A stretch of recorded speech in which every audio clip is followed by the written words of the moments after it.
अल्लाह जिब्रील आमीन अलैहिस सलाम के लोहे महफूज থেকে কোরআনের একটা অংশ নিয়ে রাসূলুল্লাহকে শোনাতে বললেন। জিবরিল আমিন সূরা আলাকের প্রথম 5টি আয়াত ইকরা বিসমি রাব্বিকাল্লাযী খালাক খালাকাল ইনসানা মিন আলাক ইকরা ওয়া রাব্বুকাল আকরাম الذي علم بالقلم علم الإنسان ما لم يعلم। এই পাঁচটি আয়াত নিয়ে প্রিয় রাসূল সাল্লাল্লাহু আলাইহি ওয়াসাল্লামের কাছে অবতারিত হলেন। রাসূলুল্লাহকে প্রথমেই যখন বলা হলো ইকরা, বাকি আয়াতগুলো পড়ার আগে রাসূলুল্লাহ বললেন মা আনা বিকারি, আমি পড়তে জানি না, আমি লেখাপড়া জানি না। মা আনা বিকারি, আমি লেখাপড়া জানি না। ফেরেশতা জিবরিল আমিন আলাইহিস সালাম রাসূলুল্লাহর দুটো হাত ধরে নিজের বুকের ভিতরে শক্ত করে টেনে ধরে বললেন ইকরা। রাসূলুল্লাহ একই কথা বললেন। দ্বিতীয়বার আবার নিজের বুকের ভিতরে চেপে ধরে ছেড়ে দিয়ে বললেন ইকরা। রাসূলুল্লাহ একই কথা বললেন। তৃতীয়বার একই কর্ম করার পর প্রিয় রাসূল তার জবান দিয়ে পড়তে শিখলেন ইকরা বিসমি রাব্বিকাল্লাযী খালাক। শুরু হলো কোরআনুল কারীমের নাজিলের শুভ সূচনা পর্ব। ধারাবাহিকভাবে এই কোরআন লৌহে মাহফুজ থেকে পৃথিবীতে আসার জন্য সময় লাগলো 22 বছর 5 মাস।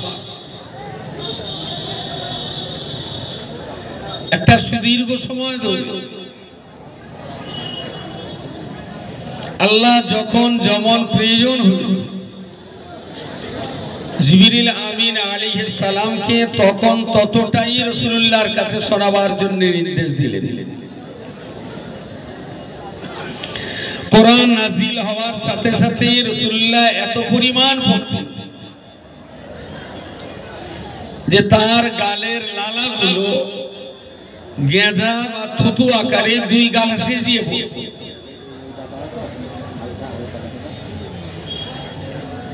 আল্লাহ কোরআনের আয়াত দিয়ে রাসূলুল্লাহকে আবার বললেন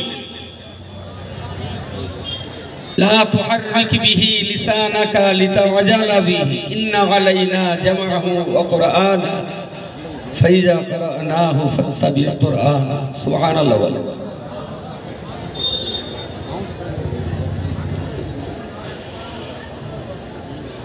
পাকিস্তানের কোন একজন রাষ্ট্রীয় কর্মচারী সৌদি আরবের সরকারি আমন্ত্রণে মক্কায় যাওয়ার সুযোগ পেয়েছিলেন।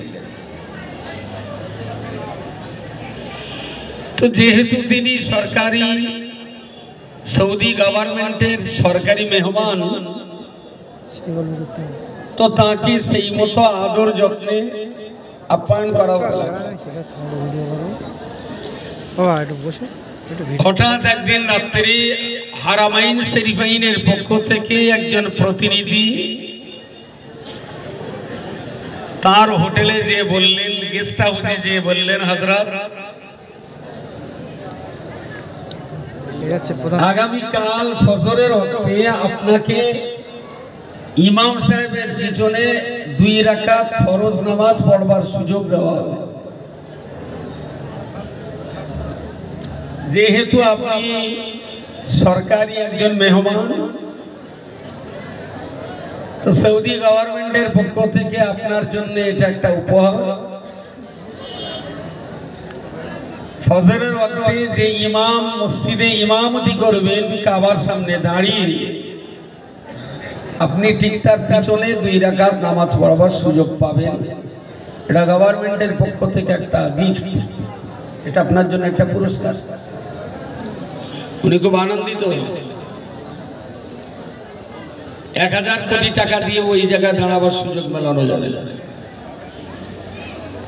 আমাদের দেশের কোন রাজা, বাদশা, উকিল, মুক্তার, কোটিপতি, ধনপতি, ব্যবসায়ী, ইটভাটা বা জলকরের মালিক যদি বলে যে আমি 100 কোটি টাকা দেব, আমাকে ইমাম সাহেবের পিছনে 2 রাকাত নামাজ পড়ার সুযোগ দিতে হবে।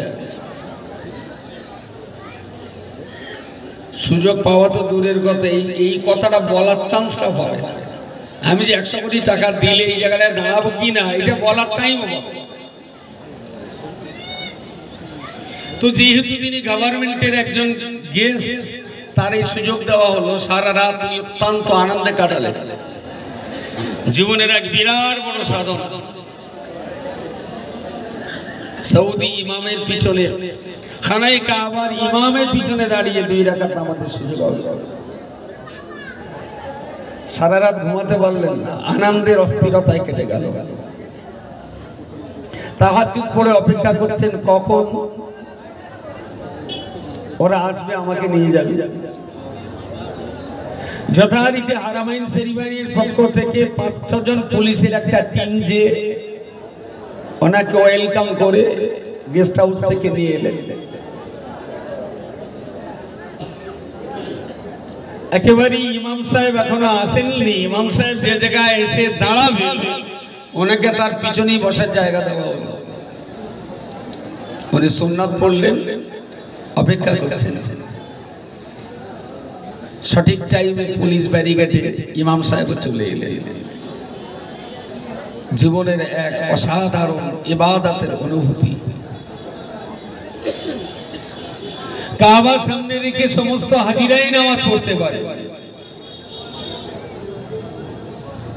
কিন্তু একেবারে সেই কাবার যিনি ইমাম হবেন, সেই ইমামের পিছনে দাঁড়িয়ে আমার সামনে ইমাম আর তার সামনে কাবা। জীবনের এক অসম্ভব রকমের অনুভূতি। নামাজে দাঁড়িয়ে আছে। ইমাম সাহেব যথারীতি সূরা ফাতিহা তেলাওয়াত করলেন। সূরা ফাতিহা তেলাওয়াতের পর তিনি যথারীতি কোরআনের যেখান থেকে তার সুযোগ মনে হয়েছে কেরাত করছেন। পাকিস্তানি গভর্নমেন্টের কর্মচারী, সৌদি সরকারের গেস্ট, উনি বলছেন একটা টাইমে দেখলাম নামাজের মাঝখানে ইমাম সাহেবও কাঁদছেন, বাকি ডাইনে বামে পিছনে মুসল্লিরাও কাঁদছেন। তাদের কান্না রোল আমার কানে আসছে, কিন্তু আমি বুঝতে পারছি না যে তারা কাঁদছে কেন। আমি যে তাদের সঙ্গে কাঁদবো, কিন্তু আমারও কান্না পাচ্ছে না, অথচ সবাই কাঁদছে। ইমাম কাঁদছেন, পিছনে ডাইনে বামে যারা মুসল্লি আছে তারাও কাঁদছে। আমি তাদের কান্নার ফোঁপানি আওয়াজ শুনতে পাচ্ছি, ইমামের কান্নাও শুনতে পাচ্ছি, কিন্তু ওরা কেন কাঁদছে এটাও বুঝলাম না। আর আমি শুধু একমাত্র ব্যক্তি ওদের মাঝখানে দাঁড়িয়ে, আমার কোনো কান্না পেল না, আমার চোখে পানি হয়ে গেল, কিন্তু মনটা অস্থির।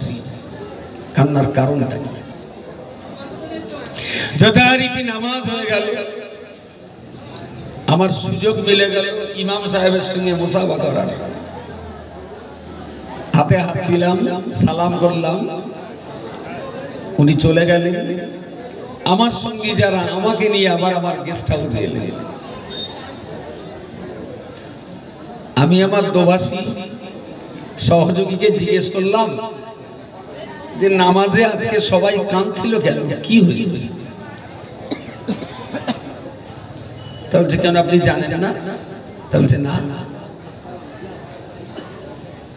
বলছে আপনার কান্না আসেনি? বলছে না না, আমি সবার কান্না শুনেছি কিন্তু আমার কান্না আসেনি। আমি কাঁদতে পারি। ওরা কাঁদছিলেন কেন? সবাই ওনার সহযোগী যিনি ছিলেন প্রবাসীর কাজ করার জন্য, উনি এবার বললেন, ও আল্লাহর বান্দা, পাকিস্তান থেকে আপনি এসেছেন, কিন্তু একটা বারের জন্য আপনি ওখানে কাঁদতে পারলেন না। ইমামের কান্না শুনেছেন, মুক্তাদিদের কান্না শুনেছেন, তাদের ফুপিয়ে ফুপিয়ে কান্নার আওয়াজ আপনার কলিজায় পৌঁছে গেছে, কিন্তু আপনি কাঁদতে পারেননি। কান্নার কারণ জানতে পারেননি।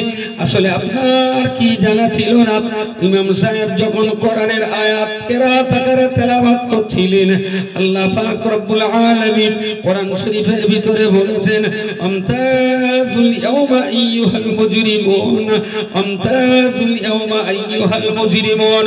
রব্বুল আলামিন কোরআনের ভিতরে বলেছেন, ময়দানে মাশারে আমার আল্লাহ যখন বিচার করবেন, সমস্ত মানুষেরা একসঙ্গে দাঁড়িয়ে থাকবে। রব্বুল আলামিন আল্লাহ तमाम দুনিয়ার সমস্ত মানুষদের জিন্দা করে বিচার করবেন।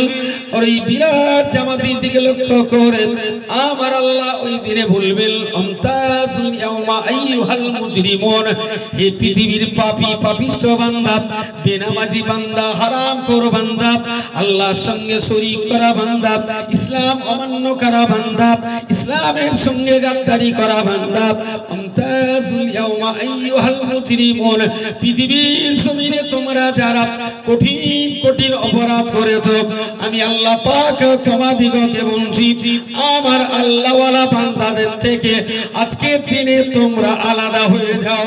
ইমাম সাহেব কেঁদে বললেন, আহারে, আমতাজুল ইয়াওমা আইয়ুহাল মুজরিমুন, আল্লাহ পাক যাদের আলাদা করে দেবেন, আমি ইমাম যদি ওই দলের ভিতরে হয়ে পড়ি। মুয়াজ্জিন কেঁদেছিলেন এই জন্য, আল্লাহ পাক যাদের আলাদা করে দেবেন, আমি মুয়াজ্জিন যদি ওই দলের ভিতরে হয়ে যাই, ডাইনে বামে সামনে পিছনের সবাই হাওয়া হাওয়া করে কেঁদেছিল, আল্লাহ রে, আমতাজুল ইয়াওমা আইয়ুহাল মুজরিমুন, আপনি যেদিন পাপী বান্দাদের আলাদা করে দেবেন, সেই দিন আলাদা হওয়া দলের ভিতরে আমিও যদি না জানি পড়ে যাই, তাহলে আমার জীবন বরবাদ হয়ে গেল, মনুষ্যত্বের জীবন আমার ব্যর্থ হয়ে গেল, মনুষ্যত্বের জীবন আমার বেকার হয়ে গেল। আল্লাহ পাকের বান্দা সবাই যখন কেঁদেছিল, আপনি তখন চুপ ছিলেন কেন? ওই লোকটা জবাব দিয়ে বললেন, দুর্ভাগ্য আমার পোড়া কপাল, ওরা এই জন্য কাঁদছিল, আমি তো বুঝতে পারিনি। আমতাজুল ইয়াওমা আইয়ুহাল মুজরিমুন, আল্লাহ পাকের কোরআনের এই আয়াতে কি বলতে চেয়েছেন আমি বুঝতে পারিনি বলে কাঁদতে পারিনি। যারা বুঝতে পেরেছিলেন তারা সেদিন কেঁদেছিলেন।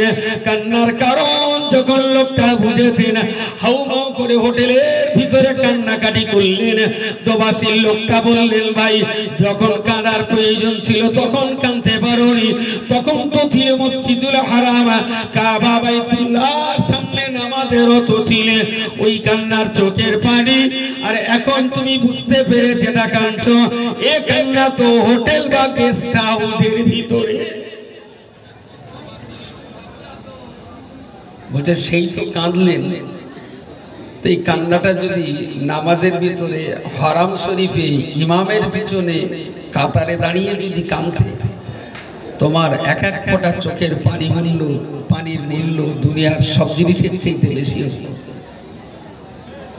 যেখানে কাঁদার দরকার ছিল সেখানে তুমি বুঝতে পারবে, আর বুঝবার পরে যে জায়গায় কাঁদছো এই জায়গাটা আর সেই জায়গা না।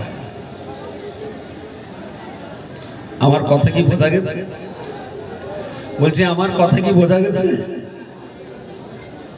আমি যখন কোরআনের আরেকটা আয়াত পড়ে বললাম, লা তুহাররিক বিহি লিসানাকা লিতা'জালা বিহি ইন্না আলাইনা জামআহু ওয়া কুরআনা, বলুন সুবহানাল্লাহ। তা শ্রোতা সুবহানাল্লাহ যা বললো তাতে বুঝলাম যে পাকিস্তানের ওই লোকটা সুবহানাল্লাহ। কিছু কি মাথায় গেছে?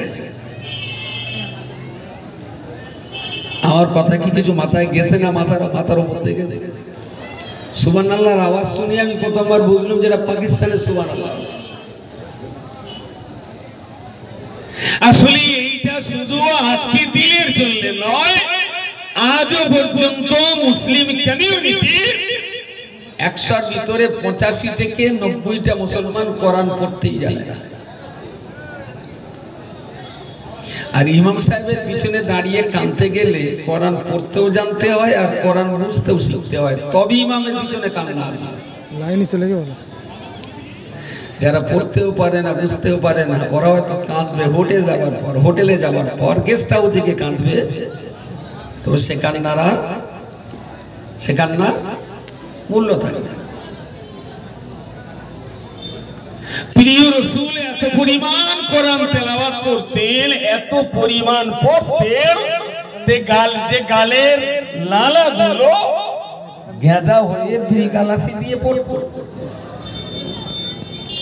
আল্লাহ সেই সময় বললেন লা তুহাররিক বিহি লিসানাকা লিতাআজালা।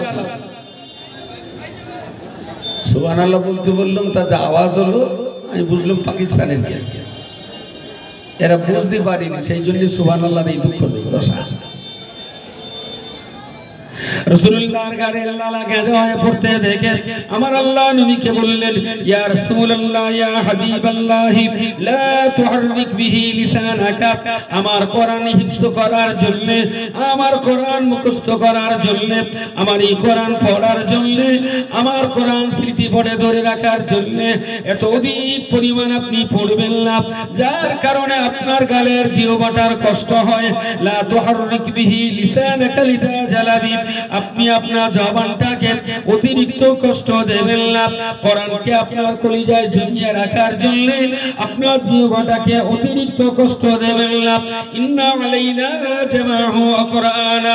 আমি আল্লাহ বলছি আমারই কোরআন আপনার বুকের ভিতরে সংরক্ষিত করার জন্য আমি আল্লাহ পাক রব্বুল আলামিন আমার কোরআন আপনার বুকে হেফাজতের জন্য আপনি অত কষ্ট করতে যাবেন না।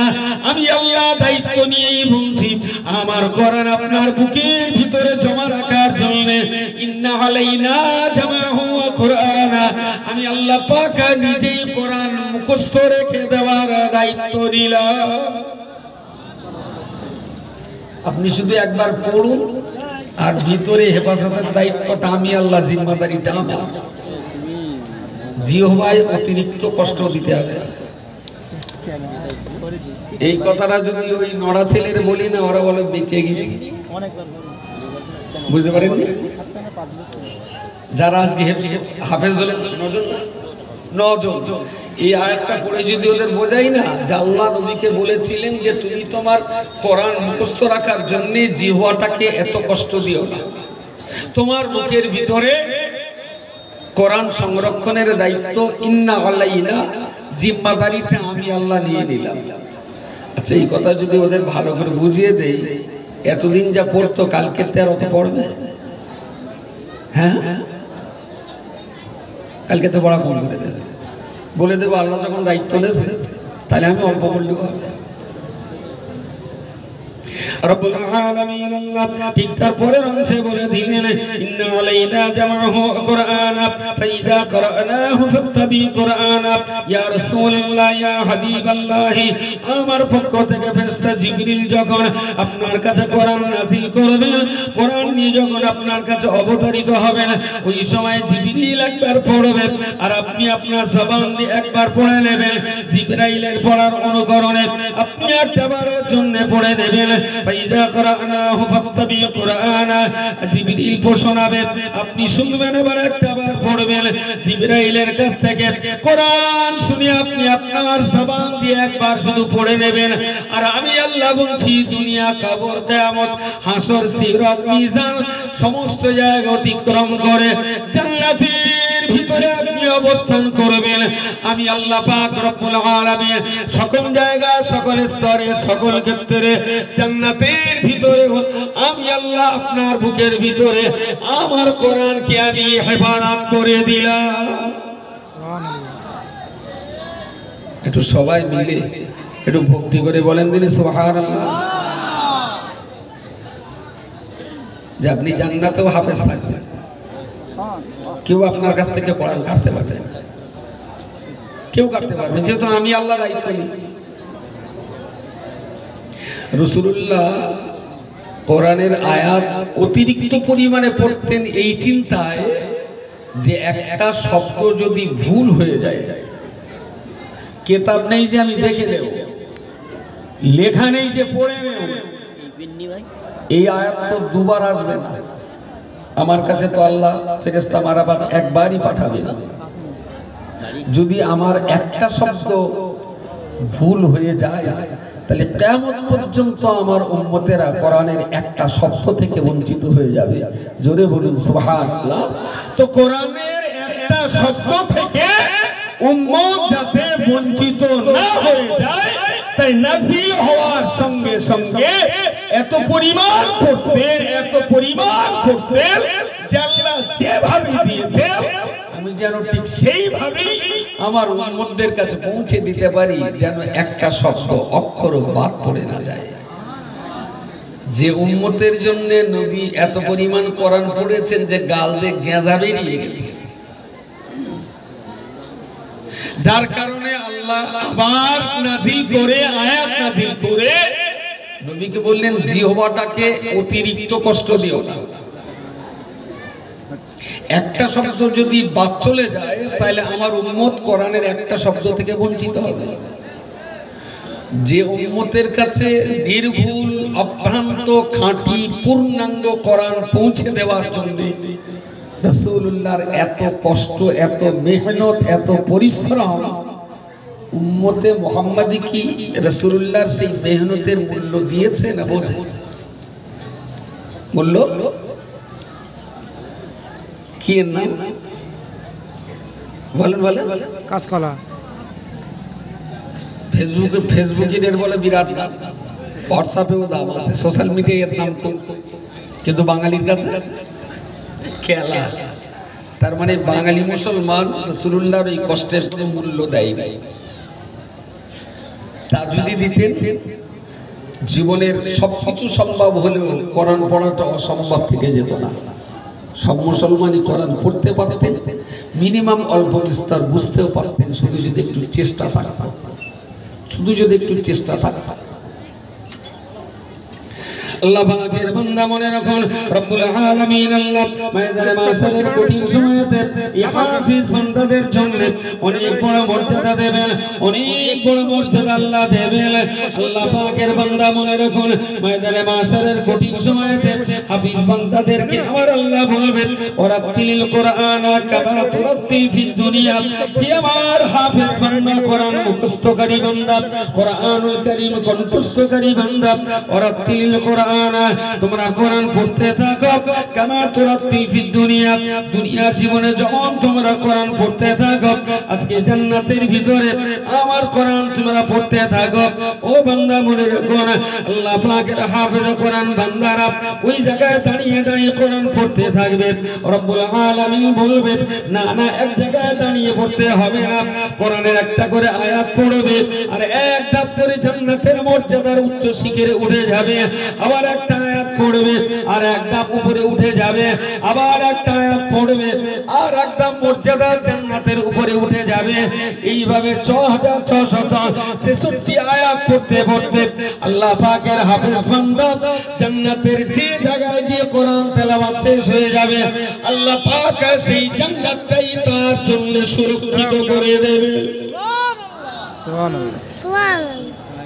ইচ্ছা হয় না যে অন্তত 50টা আয়াত মুখস্থ করে মরি, যাতে অন্তত 50 ধাপ উপরে জান্নাতটা যেন জায়গাটা হয়। 50টা আয়াত অন্তত মুখস্থ করে মরি। আল্লাহ যখন বলবে ওয়ারাতিল, আমি তখন 50 আয়াত পড়ব, যেখানে আমার পড়া শেষ সেই জান্নাতটা আমার জন্য বরাদ্দ হবে। এ মুনসাবরা বলে তো পাবলিক মনে করে না গাঁজা করে কথা, ও সব কি করা না, সব কি এরকম সত্যি হবে? যদি সত্যি বলে বিশ্বাস হতো, কসম খোদার বলছি, বাঙালি মুসলমান একটাও কোরআন থেকে বঞ্চিত হতো না। আজকে এদের মাথায় আমরা যে টুপি দিয়েছি, পাগড়ি দিয়েছি, ওটা একটা প্রতীকী সম্মান, প্রতীকী সম্মান। মন বোঝে না তো একটা কিছু, কিন্তু ওদের আসল সম্মান আল্লাহ হাসরে দেবেন, আল্লাহ জান্নাতের ভিতরে দেবেন। প্রিয় শ্রোতামণ্ডলী, কোরআন সুরক্ষার প্রতিষ্ঠান আপনার হানাফিয়া লবঙ্গ হানাফিয়া মাদ্রাসা, এটা কোরআন সুরক্ষার প্রতিষ্ঠান, হিফজুল কোরআন একটা প্রতিষ্ঠান, কোরআনে তালিম দেওয়ার একটা প্রতিষ্ঠান। এই প্রতিষ্ঠানে এতগুলো বাচ্চা পড়াশোনা করে। আজকে 9টা বাচ্চা পাগড়ি দেওয়া হলো। আগামীকাল আবার আগামী বছর আল্লাহ যদি রাজি থাকেন আবার 10টা 12টা বাচ্চা তারাও পাগড়ি পাবেন। লক্ষ লক্ষ টাকা খরচা করে যদি 1 বছরের হিসাব করা হয়, লবঙ্গ হানাফিয়া ইসলামী মাদ্রাসার 1 বছরের খরচ যদি হিসাব করা হয়, 9টা ভাগে বিভক্ত করলে একটা হাফেজের ভাগে কত টাকা পড়ে? 1 বছরের খরচা কত জানেন? কম বেশি